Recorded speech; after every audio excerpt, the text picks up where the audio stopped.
Alrighty, so I'm here today with Lloyd Francis, and I'm just going to share a little bit about his bio. He is a native of San Francisco Bay Area, who's a retired photojournalist, war correspondent, and filmmaker. Today, he's a novelist as well, having written From Rum to Roots, a story inspired by his immigrant parents who came to the United States from Jamaica. And he lives in the Haight-Ashbury with his wife and his 2 children. So let me just close this up so we don't get bothered. So I'm really grateful that you're willing to talk today. Yeah. And wanted to just start with why I asked you. I have a particular interest and fascination with, little sound in.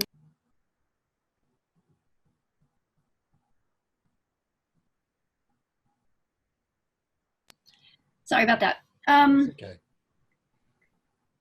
Yeah, I have a particular interest in speaking with people who are holding the reality of oppression, especially people who have the lived experience. So it's like there's a deep understanding and knowing about that, and who are also holding something, you could say, spiritual, occult, or just a very different perception that's not in a very linear, conventional way of perceiving reality, and how people integrate those in their lives or hold them, or how it influences the perception of what's needed.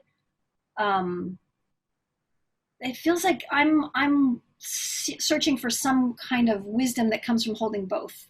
And I see you as someone who's deeply rooted in both of those things. So that's the intention of the exploration.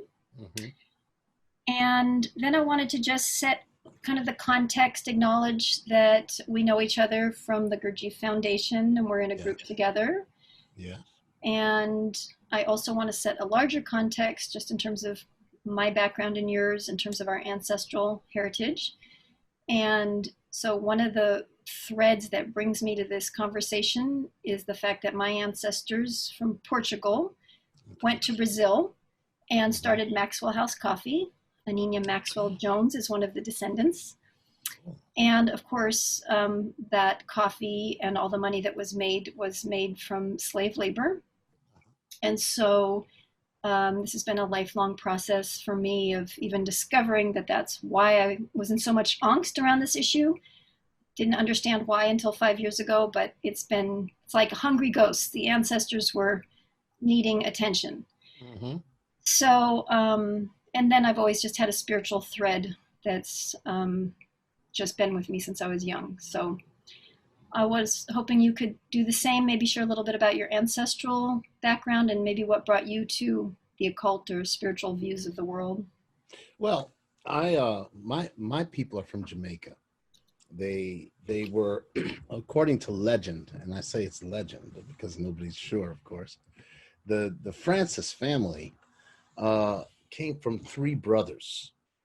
And there were, in Jamaica, during the 1700s, there were 3 major wars between slaves and the British. They were called the Maroon Wars. They were very fierce. And what ended up happening was that the British finally ceded a segment of the island to this group of tribes. Said, look, you're not going to be slaves. You're going to have your own land. And from that, we managed to start a family farm that has still in the family for the last 100 and I don't know how many years. Jamaica's interesting because it has roots that are so different to the United States, as Brazil is different to Jamaica, and all that. And a lot of people don't realize that. For example, for myself, I know as far back as the Coromantee tribes in Africa, and I can go back as far as the Maroon tribes as well. So I have a tribal knowledge to my background. And that background also became very apparent to me when I was 3 years old. You see, when I was 3 years old, I was brought up in the United States. And in the United States at that time in the 60s, there was no blacks on TV. There was no black doctors, no black lawyers. You didn't see, there were, but you didn't see them. There were so few. But my parents took me to their home when I was starting at 3. And they tell me, because I don't remember, that I kept pointing at people saying, that's a black doctor. That's a black policeman. That's a black, why? All the, I was totally, they said, 3 years of age, I was totally blown away by seeing these people in these professions. Now, what type of influence that had on me later on in life, I don't know, but that was a serious influence. And it was an influence that most black people in this country that are my age lacked absolutely and didn't see themselves represented in any way. So my background has definitely contributed to who I am and how I deal with society. You understand what I'm saying? From all the way from having a strong family background on both sides. My grandmother on my mom's side was a businesswoman, was one of the very first Jamaican businesswomen. She ran the city of Kingston's ice and coal business, believe it or not. She dominated all the ice and all the coal in the city 100 years ago. And you know, all these things, all these stories, all these tales really helped me in life here because it gave me a sense of importance. My father came to this country following my grandfather, who came here as a doctor. He was a doctor in Jamaica, and they had a doctor shortage during World War II in Alabama because you realize black people could not be seen by white doctors. So he came and set up a practice in Alabama, and soon after sent for my father, who came here and got a civil engineering degree. Now, these things are very unusual for black people back then, but you see, that's because they were from Jamaica. So they didn't have that oppression of Jim Crow to have to deal with. And it helped me because even as a child, when I was in, I think, 2nd or 3rd grade, they determined, you're gonna laugh when they hear this. They determined I was mentally deficient and needed to be in a mentally retarded class for mentally slow children. So they put me there, and my parents, in their wisdom and the fact that my dad knew all about, he was very highly educated. He said, that's bullshit. And they took me out of the class and put me in private school from then on. Good thing. If they were just the average parents, I probably would have stayed there. And then, you know the rest of the story. So it's interesting how much my background has influenced the arc of my development in this country, because as I would say, my parents really played a large part. I was raised in the United States, but I was not raised as an American. I was raised as a Jamaican. That's where I came from as well. Same thing. Right. So you don't carry the same kind of trauma that is in your cells. I mean, obviously, there came to Jamaica as enslaved people, but there's some way that that's not living in you in the same way. It's not only because my parents, it's not the slavery. It's not slavery. It's Jim Crow. When we look at what Jim Crow has done to the United States since slavery, if you really want to look at it, slavery really didn't end until 1964. Let's face it, you didn't have an opportunity to do things until 1964. And even after that, it took a while before the machinery began to run. And then people began to have a little bit more opportunity. So my parents and my grandparents didn't come up under that type of a yoke.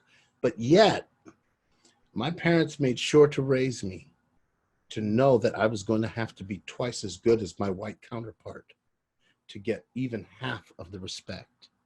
And they were true. It really was true because, I used to not believe them. Oh, come on, that's the past. Oh, that's the past. But then I grew up. I got a job.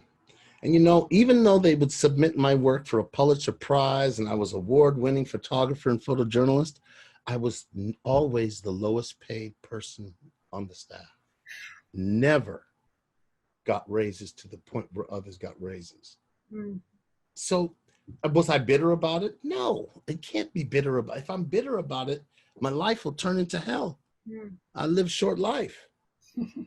So I have to find a way to move on. I have to find a way to see through this. You understand what I'm saying? And and in all of that, I've always said, because like I said, I'm close to all the people I used to work with, even though I know that's what happened. And it's because it's so subtle. Let me tell you a story. I was a photojournalist at the San Jose Mercury News, and I was sent to go to Stanford University to photograph this professor, and he was in the civil engineering department.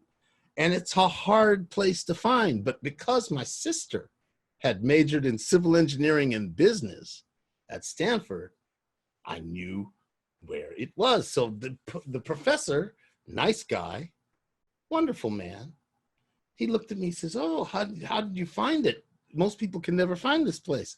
And I said, "My sister went to school here." And the first words out of his mouth was, "Really, what sport did she play?" Oh dear. There's the microaggression, to say the least. And it's unconscious. Yeah. It's unconscious. Yeah. If I was Jewish, he would have said, "Oh, what type of mathematics and physics were you studying?" If I was Asian, he'd be like, "Oh, were you in biology and medicine?" Mm-hmm. It's subtle. It's so, and he didn't mean when I said, "Oh no, she majored in civil engineering and business," it's like he turned red. But I didn't hold it against him because you see, I understand how subtle this can be. Mm-hmm. It's really subtle. That's why I love the work. That first idea about machines and mechanicality. At first I rejected. I was like, what is he talking about? Machines and mechanicality. Can we back up a tiny bit? Yes, back up. For people who don't know what the work is. Yes. Just to say what your understanding of the work is before we go into any of the ideas. Okay. And I just want to name one thing also, is that I hear that you at some point decided that you were going to have a particular attitude toward this. I'm not going to be bitter. And I'm interested in that. So I don't know if that came from a spiritual orientation or just who you were from the beginning, but something in you already had made some decision that you're going to find a way to be in this world from a place that's not reactive, or I'm not sure what words you would put onto it, but I'm just kind of tracking that may or may not be connected to your spiritual search. In a way it is. And you talk about the work, the Gurdjieff Work's goal of helping a man awaken to the state that he's really in and not live his entire life believing in something that does not exist is what brought me to the work. And it's that awareness of what I am and what is really going on. And the fact that I react, I never respond. I am the sum of my previous experiences, which totally control me and make me do the things I do.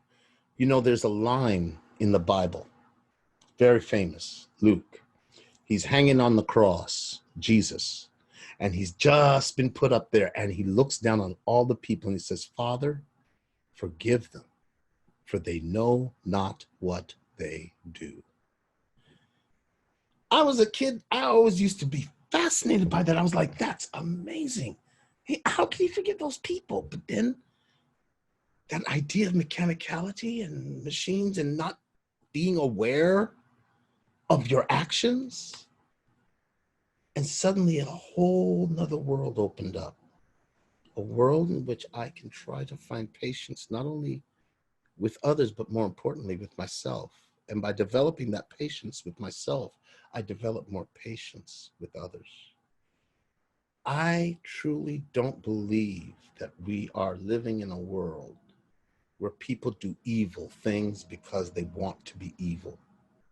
It just doesn't exist. It is truly as they understand what good is. It may be a really twisted understanding, it may be totally wrong, but it is that. And from when I was little, I've always made the decision that I'm not going to be bitter. That did not mean that I never got angry. That did not mean that I never took action and did things that I was ashamed about or said things I was ashamed about. But the bitterness is not in me. Mm-hmm. I can't live like that. It's not a healthy way to live. I've seen what it's done to others, and it's not pretty. Mm-hmm. Yeah. Two things. I mean, one, again, just for people who don't understand what the work is, do you want to say anything about who Gurdjieff is? Or if you were to describe it in a paragraph or a few sentences for someone who's never been introduced, what would you say? Mr. George Gurdjieff was a Armenian Greek mystic who came out in the early 20th century with the teaching that he began in Moscow, moved around Europe until he ended up in France, where he taught this teaching, where he tried to teach this teaching and established a tradition with the help of his pupils after his death that has become more than just a teaching, but a practice, and it's known as the work. And it's a series of things, meetings and movements and ideas that, taken all together, and music, if I didn't include that, taken all together, form a teaching that's dedicated to awakening human beings to their true nature in a way that will transform not their lives, but transform them themselves. And it's a slow process. It's like water hitting a rock. You don't see, you don't see anything happening.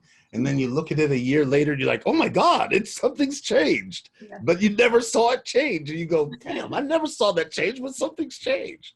Uh-huh. That's the work. And I've been in it now for close to 30 years. So it's been a while. And I'm very fortunate to have been introduced to it, and extreme, because I would never have heard of it otherwise. They don't advertise, but it's a very, very interesting teaching, and it's a very, very interesting practice. Mm-hmm. Okay, thank you. That helps. Yeah. There's always like multiple roads I could go down. I'm interested in this moment that you decided not to be bitter, because it sounds like you were pretty young when you made that decision, and so that's kind of curious to me. And then I'm also curious. You can decide which road you want to go down. I'm also curious. Can you hear my dog? Yeah, that's okay. I'm also curious why the work. I mean, I know these things choose us. Hold on one sec. These, they choose us, obviously, in some ways, but there's so many options out there. And also in the work, it's not diverse, to say the least. It's mostly older white people. And I don't know what impact that has on you in terms of being in that community, but anything you want to say about whichever sparks your interest of what I just mentioned. But part of being raised by two Jamaicans in this world is that they taught me from when I was a very young man. They said, look, if you find something you need and it's on the top of a mountain, you go to the mountaintop. If you find something you need and it's in the valley, you go down to the valley. If you find something you need and it's surrounded by a bunch of hostile white folks, get on in there and get that secret. I have never seen something I need and not gone where I need to go. I love different cultures. I'm a former war correspondent. I went to Iraq, Afghanistan, Kashmir, Pakistan. I went to hostile places. I went to friendly places. And just with this language of the smile and the ability to go ahead and talk, I've always come out of situations richer. And because of that, and because of my attitude with, there is nothing to fear. I don't have anything to fear. A long time ago, someone asked me why there weren't more Black people in the work. And I think it's quite simple. There's so much pain and suffering that has gone on. Why would you do that? Why would you go out and do that? I've always said, for a lot of people, final frontier would to be go around a bunch of people that you're just not accustomed to. If you're white, go to a black church. If you're Jewish, go to a mosque. If you're Muslim, go to a synagogue. Find a way to go amongst people, because in the end, we're all people. In the end, we're all cousins. If you really look at it, we're all cousins. You know exactly what I'm talking about. I mean, it's like we're all cousins. And the thing that's really tragic in all of this is that nobody sees it. Mm-hmm. Nobody sees that commonality. Now there's a danger in that. And the danger is that you're going to get hurt one day by somebody who isn't on board with such type of cultural cross currents. Mm-hmm. But that's the risk you have to take. Because I've found more good people, 10 times more good people, 20, 30 times more good people than I've found bad. And I've learned over time that when I find myself getting annoyed with somebody for something, it's usually because there's something about it in myself. And this goes way beyond race. There's something about it in myself that it touches. I am telling you right now, it's like, for example, I was talking with somebody the other day. We were talking about the Black Lives Matter and all this stuff. And he made a very interesting observation. I think he's right.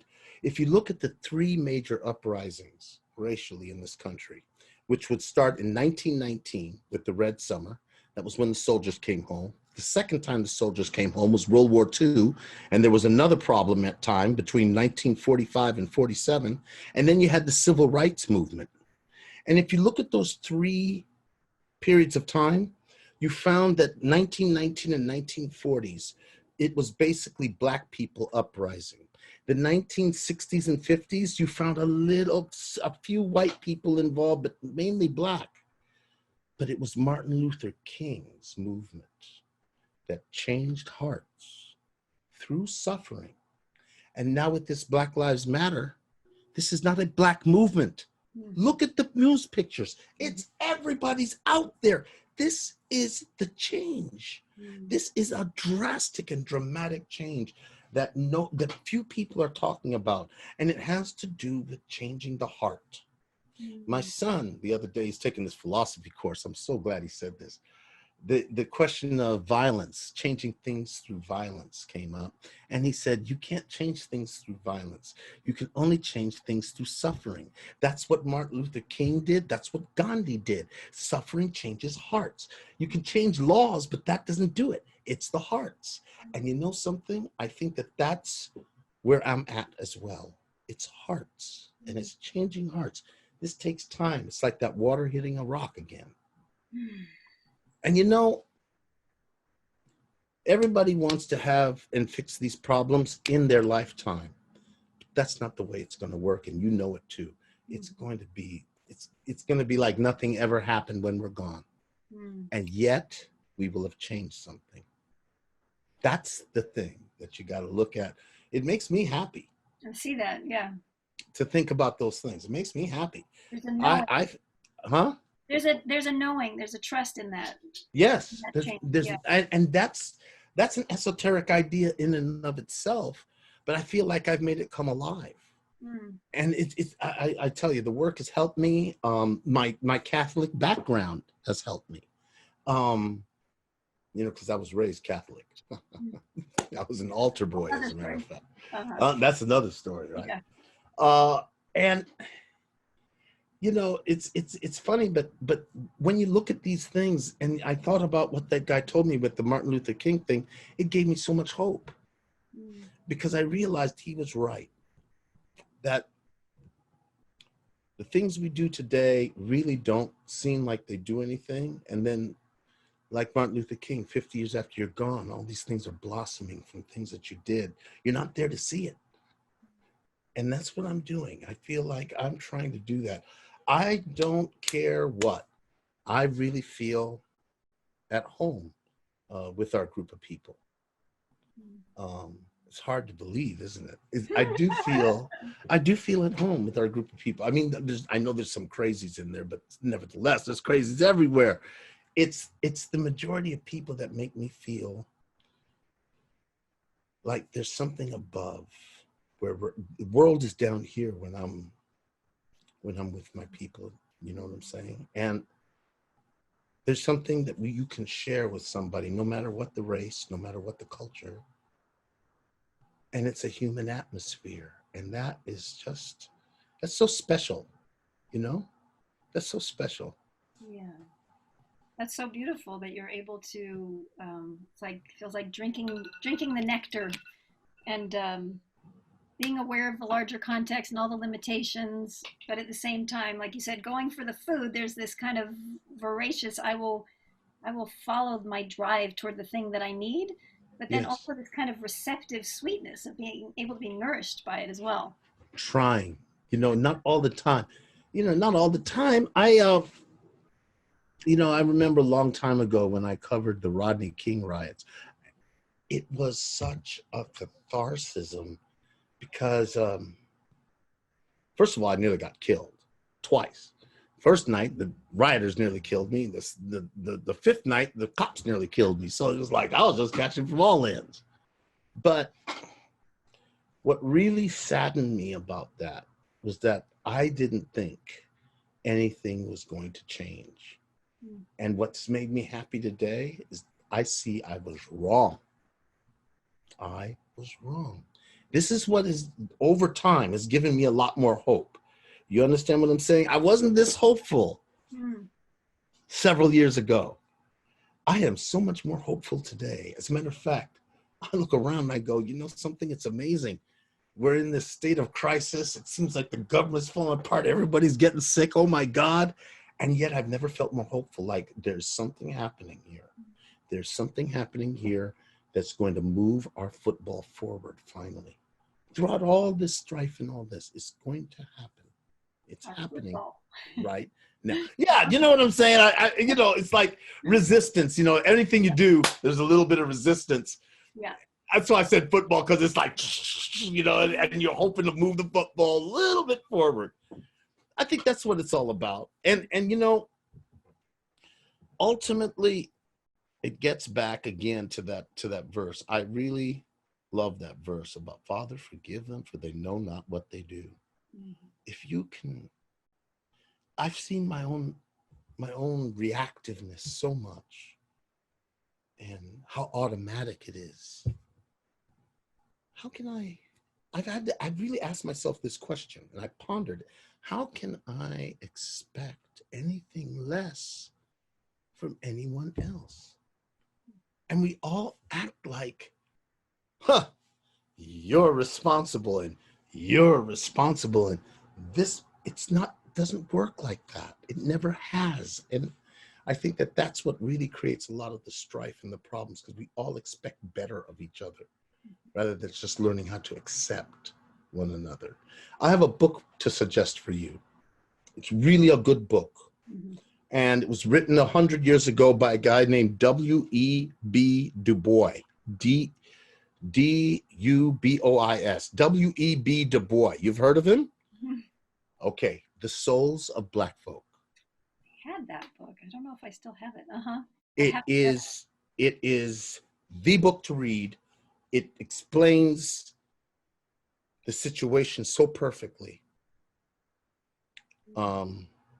He has this idea. It's called this veil idea, where he talks about Black people with certain understanding and education being able to move through this veil back and forth from this Black world into the white world, while white people can't do it.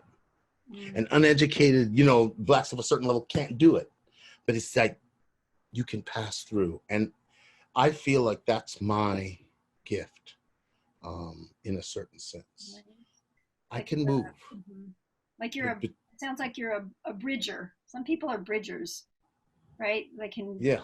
Yeah. Also, I mean, you know, it brings up the word code switching for me, but it has a very different quality to it, the way you describe crossing through a veil.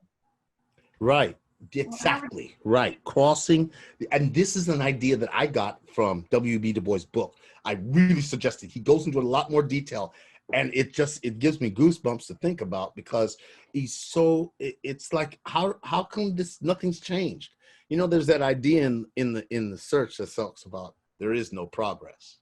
And that seems like it's crazy. But when you really look at it, you see that this book was written 100-something years ago. You go, oh my God, there really is no progress. It's exactly like this today. Nothing's changed, because human beings are what they are. Okay, so I'm just going to do something for the people who are listening Yes. to kind of slow a few things down in case they're not able to contextualize. So first of all, In Search is a book called In Search of the Miraculous by Yes. Ouspensky, who describes a lot of the ideas of Gurdjieff, right? Yes. And then just kind of tracking you know, I had asked about I don't know if I asked this, but I was interested in what are some of the core ideas from the work that have influenced you. And so I'm hearing one, the mechanicality is one major. Yes. Our reactive nature, the way we think we respond, we think we make decisions, and everything's being decided within us by all the things that have happened to us in the past. To me, it's the most fascinating idea. Yeah, that is. I want to go down that rabbit hole in a second. So mechanicality, there is no progress is another idea. Sounds like. Yes, yes, very much. Very Okay. much, yes. And then the last one, I would be curious, what is the idea behind the fact that you have hope? Earlier, before we got on the call, you said, oh, hope, that is related to a work idea. What idea would that be related to? Hope. You know, there's a lot of hard work being done today. And I feel like there's been a lot of hard work that's been done in the past that has brought us to this point. Hope springs from work, from action. If one sits there and just goes, well, you know, I hope I get, I hope I, you know, it's a dangerous, that's what I call smoking hopium. You know, hopium is really bad for you, it'll kill you. But if you say, you know, I'm going to do this. And then while you're doing it, you go, I hope I can finish by such and such a time. And you're working. That's a totally different type of hope. I don't know if you've heard of Joanna Macy. She has a book called Active Hope, which That's what I'm talking about. That's exactly what I'm talking about. It seems like everybody's always come up with these ideas. I was talking to my wife. She was talking to me about a growth mindset. She said, you've always had a growth mindset. I said, what's a growth mindset? And she explained it to me, and I said, that's crazy. That's crazy. I've never heard of a growth mindset. But yes, exactly. Active hope. And that's what I'm into. I tried to raise my kids that way. You can't have any hope just hoping. Action precedes hope. Real hope springs from action in a direction. And I feel that there has been, as far as race relations in this country, yes, it's worse than ever, but yet I feel it's never had more promise. It's the weirdest thing, you know? You know how they say sometimes when things get really bad in the world, it releases all this wonderful knowledge, and people, you know, it's like after World War I, you had these novelists that came out of World War I, you had all this art that came out of it, ideas that came out of it. Same for World War II. All these tragedies, there's always a big release of all this wonderful stuff. And I feel that it's the same way with right now in race relations. I think the best thing that ever happened to this country, you're going to laugh when I say this, was the election of Donald Trump, because he made people's eyes open up to something. You know, he made people look at something. And some people agreed with it, some people might, but we all looked. And that's the most important thing, because before this, people denied. I got tired of saying things to people, and they'd be like, well, that doesn't exist. That stopped back in the 60s. I'm like, no, it didn't. I mean, you know, it's still going on. I mean, if I told you how many times I've had police nearly kill me, Mm. for all kinds of just absolute bullshit. Mm. It's unbelievable. And you see, I live in the Haight-Ashbury. I worry about my two boys who have never had a run-in with the police, thank goodness. But I know that day is coming. They're going to leave my neighborhood one day. They're going to go out. You understand where I'm coming from? I so understand. As a mother, that's been one of the places where my heart just gets fierce. It's like unacceptable. I know Yeah. fathers too, but a mother should not have No, to I go to know work what you about mean. I that. agree with you. I agree with you 100%. And that is the dilemma. You know, that is the dilemma. I see there are certain issues where I begin to get very, very concerned. And one of the issues is with my two boys and how they grow up and the society that they're going to be living in. And I too have raised them the same way. As a matter of fact, you know, whereas my parents have told me that I have to work twice as hard, I've told them it's more like the stock market. Today it's twice as hard. Tomorrow somebody comes in a bad mood. And now you got to be 4 times as good. It's just, it's a variance. You got to always be aware. You know, you always got to be aware. And at the same time that I've told them that, I tell them what my father told me, which is don't be bitter over the fact that you got to work harder. Because without that, Jamaicans have a saying, you don't know yourself until your back is against the wall. Woo. Okay, you don't know yourself. Wow. Until your back is against the wall. And my father says, when they put your back against the wall, they're doing you a favor. Because you're going to get to know yourself. You're going to get to know yourself, and you're going to get to know your capabilities. And he has not lied. Because, you know, I mean, man, I've done some crazy stuff. I've managed to really get some, and only because I knew the current that I was fighting against. Right. You know, when I was hired at the Mercury News, they put me in a bureau. They didn't put me downtown and give me great assignments. They put me in a supermarket shopper. I said, okay. Mm-hmm. Then the war started, and I said, oh, I'd like to do a story on the military family. And they said, oh, Lloyd, we've got our main people down here downtown doing it. But if you want to do it for the supermarket shopper, you can go right ahead. So I said, okay. And you know what ended up happening? They sent my stuff in for a Pulitzer. I took over the whole newspaper with my story because, you see, in the end, they cannot resist good stuff. Everybody loves good stuff. So if you produce the best stuff, it can't be denied. You see what I'm saying? And that's the way I raised my boys. That's the way I was raised. And that's the way I hope they raise their kids, because it's not going to change. Not because white people are evil, but because people are machines. So let me ask you this about this idea of machines. How do you reconcile the fact that, or the idea that we are machines, which personally I was extremely offended by in the beginning, but now, you know, isn't that an offensive idea? That's like a bomb. Yeah. So, and it took me being in the work for a year to even understand it, because I've been, my husband, 25 years together, he's been in the work. I was just like, don't talk to me about this machine stuff. I'm not interested. It's just ridiculous. But so that's not something that can be transmitted over an interview. It's like, it's a very interesting experience. But how do you reconcile the idea that we are machines with the idea of active hope, which is something that obviously has to come out of a place in ourselves that's, I would assume, not mechanic? How can you talk about that? You know, it's funny about active hope and our mechanicality. You know, that what you're getting into is the challenge of seeing that mechanical nature in ourselves, because we're blind to it. It happens. Nothing is done. It happens.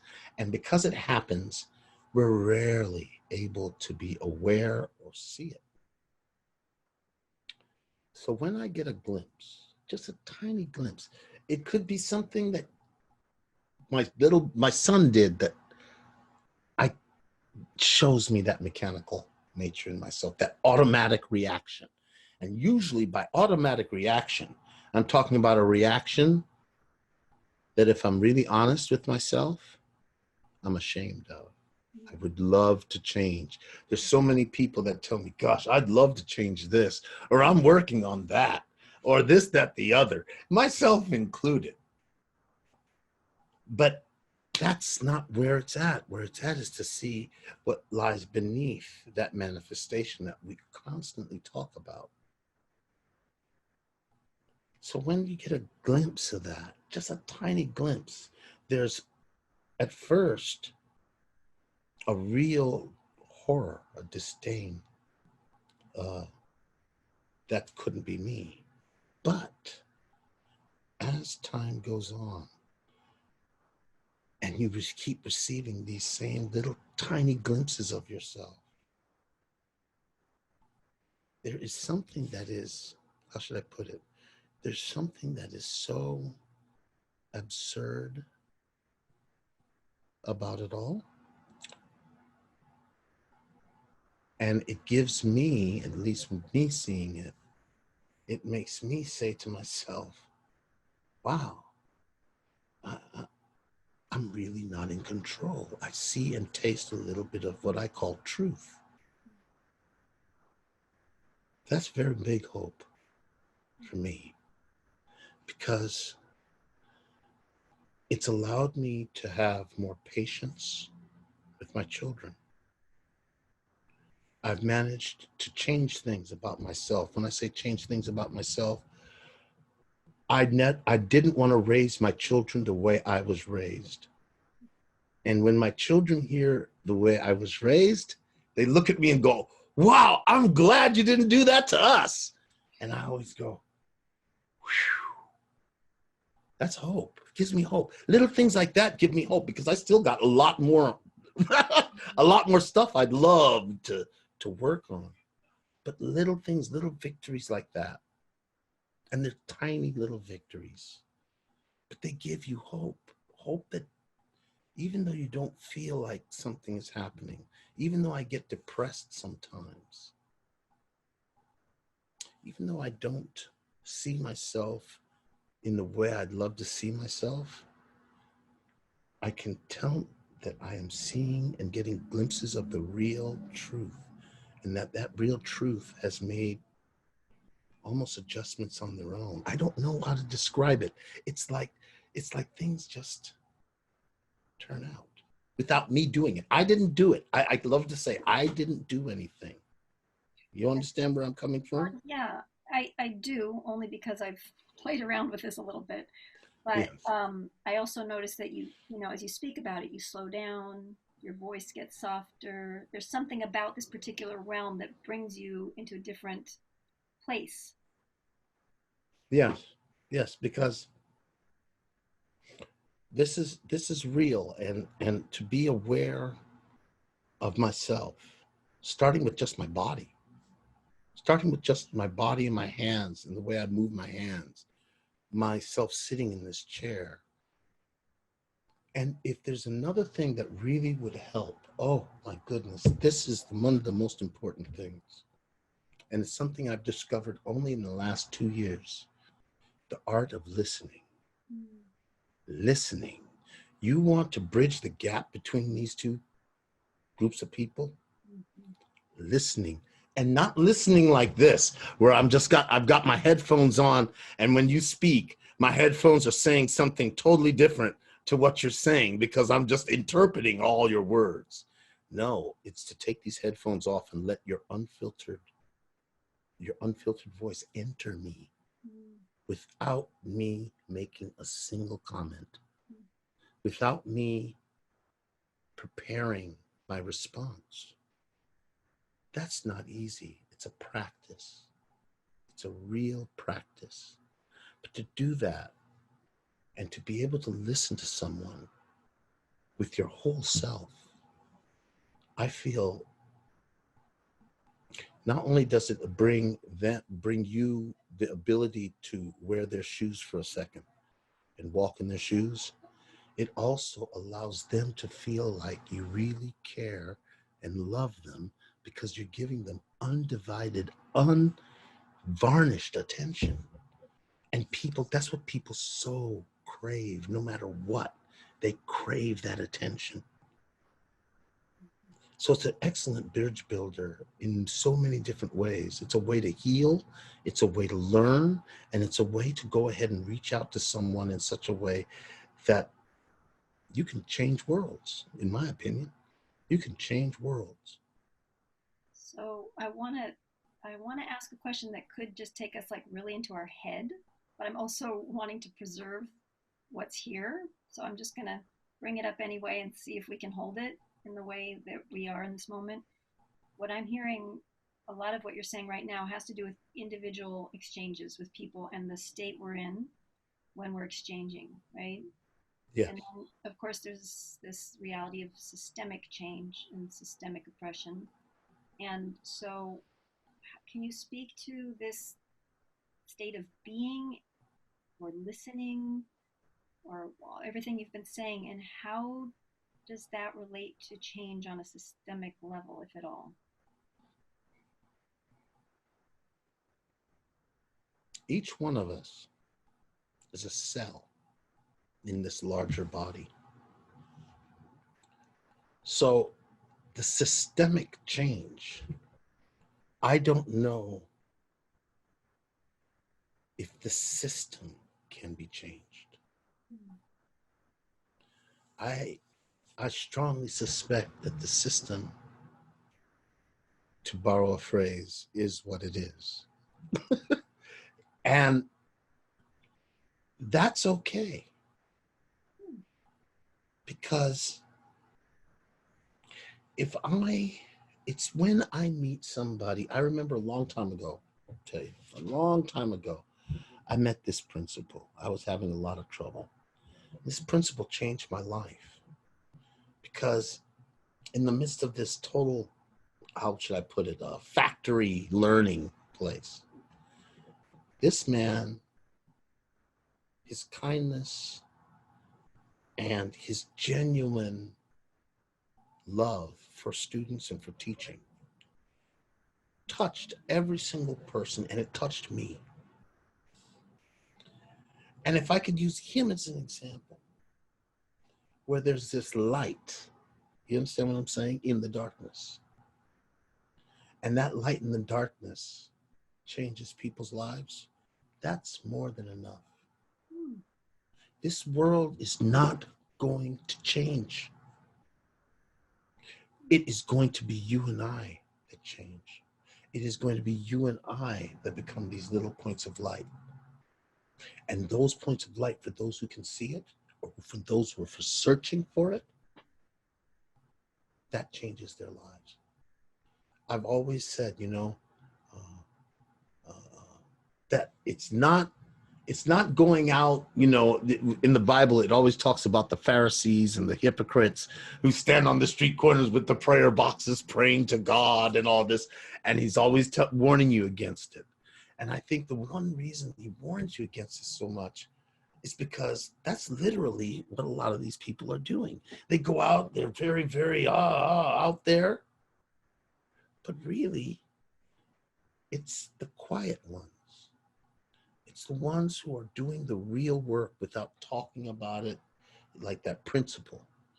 The system is not going to change. The world is not going to change. What's going to change are individuals within it, and they are going to have a huge impact. I really feel that.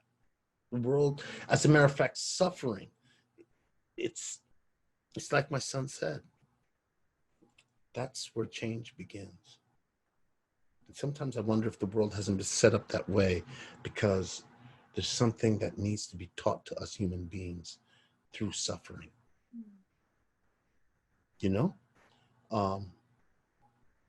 That's not to excuse anything. I'm not excusing any of the bullshit or any of that. But it's like, how can I expect anything else from a group of machines? How can I expect anything else from all these people who are just simply reacting to all these external things that are going on? The president cannot help to be who he is. I read his story. I read Mary Trump's book. Oh my God, it made me almost feel sorry for him. I was like, damn, how the hell is anybody supposed to be any different if he's raised like this? You see where I'm coming from, right? I And so, do. Yeah. and so it, for me, this active hope and this has to do with us as individuals. It has to do with the work that you're doing as an individual, the lives you're changing as an individual. That's enough to change the world. To expect the world to change, not going to happen. It's going to remain. Now that's not to say I'm not talking about our global warming. I'm not talking about that's one thing. I'm talking about man's heart and women's heart. Thank you for including the woman this time. Hmm? Thank you for including women's hearts. Yes. Women's too. I mean, when I say man, I'm talking about humans, I but know, but I you know, had I to, like I that had to say that. I had to say that. And the most important thing, first of all, women, if women ran this world, it'd be a good thing. Good 50 years of women running this world might be good. Just balance it out a little bit, you know? But to get back to what I was saying, this whole thing about systemic change, it's going to be very, very slow and almost imperceptible if we can pull this off with for example, Black Lives Matter. I think that we are on the cusp of something big. But will it change the system? No. But it will change something. And it's going to be changed for the better. Look, when I was born, we used to go to Disneyland from San Francisco Bay Area. We would drive and we had to make sure that we had enough gas because no one would sell us gas in the Central Valley because we were Black. Imagine, that was when I was born and as a little kid, that's what I was raised in. And today, I don't even have to think about that. Well, that's change. That's good change. But it takes a long time. Yeah. And my father always said, and it's true, it's so easy to desegregate a lunch counter, but to desegregate a human heart is going to require millions of years. And he's right. So what I'm hearing, at first it sounded almost contradictory, like, there was this hope about the change that's happening now, and then there was like nothing's going to change. But it's more not. complicated. Yeah, like we could More talk complicated. we'd have to start at the beginning a whole nother hour for that conversation. But Yeah. I'm hearing a both and, almost like different layers of reality. Like, I don't know, there's something about, yes, there's change, and there's And not. still nothing's changed. Remember, the way up is the way down. The way up is the way down. It's that type of thing. And it sounds like it's a paradox, but it's not. Yeah. It sounds like it's a paradox, but it's not. And it is levels of reality in a sense, octaves, so to speak, And the one thing that I think that is really, really wonderful, for example, is that I live in a country, for example, that had slavery, enslaved Black people, and yet we have had a Black president of this country. Say what you want. That's so big. When I was a kid, there was this time when someone asked me what I wanted to be, and I said, I wanted to be president of the United States. And all these people laughed so hard because they knew that was never, ever gonna happen. Well, look what happened. And it was my generation too. You're younger than I am. So there you go. That's change. Yeah, I mean, I don't want to end on a note that feels like kind of just confusing. If I was watching this, be like, well, so what? Is there change? Is there not change? There is change, and it is positive, but we have to be really, really honest. It's not the change that people want. They want this incredible change where we're just all going to be living together into perpetuity, and it's not going to happen like that. The conflicts remain. 1 step forward, 2 steps backward, 4 steps forward, 3 steps backward. Look, we gained a step. It took all those steps, but we gained a step. Right. You have to be ready for that. So what I'm hearing, if we're kind of refer back to the work, is there are forces of nature and I don't know the ideas too well, but they're like there's a positive and a negative, and that those forces make up the universe, and those forces aren't going away, and those That's forces right. manifest Exactly. in our Exactly. And continue to work through human beings. And we have to be able to accept that. You see where I'm coming from. I do. You have to be able to accept that. The world is going to be fine. I really believe that. And I also believe that people are necessary, that great nature is not going to destroy us. Come close, maybe, but not destroy us, you know? It's been great talking to you. I really got a lot out of this conversation. Me too. I really appreciate all your life experience and the way you think about things and your joie de vivre, you know, your liveliness and your depth. Thank you so much. No problem. No problem.